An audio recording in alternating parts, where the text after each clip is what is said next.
So I was asked by the amazing poet writer at midnight if I wanted to be a part of his interview series for poets here on Instagram, and I said absolutely. So the first question that he asked me was, why did I start writing poetry? I started writing when I was a child as a safe place to express myself. The name Blind Eye Poetry is basically because I feel everybody should see things through the blind eye, which is the eye that doesn't hold judgment.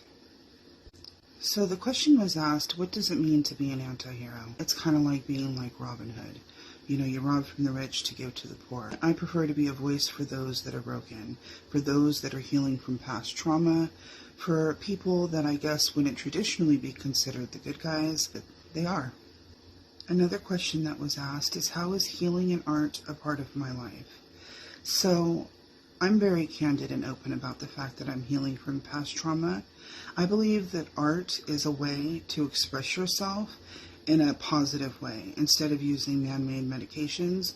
Talk therapy, I definitely feel, is effective. I find that expression through art is much more positive than using man-made medications because I don't believe in a happy pill. So that's how it helps. So the next question was, which artists and creators influenced me the most?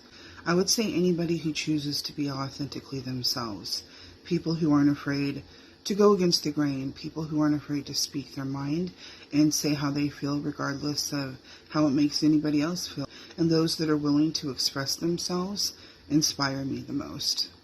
Thank you so much about the Zelda prompt. So, although I didn't play Zelda as much as I did play some of the other games back then, it was the first role-playing game that I was introduced to, and I just really enjoyed the game and the fact that you could basically make the decisions, and it was a game that you could take your time with and really dig into, so I appreciated that about it. Where can you find more of my work? Well, currently, my work is only here on Instagram, but I do plan on coming out with a children's book, and after that, I also plan on starting another podcast, so I will definitely keep you guys updated on other ways to find me and see my stuff. So, thank you again, Writer at Midnight. I really appreciate the opportunity. Thanks, guys.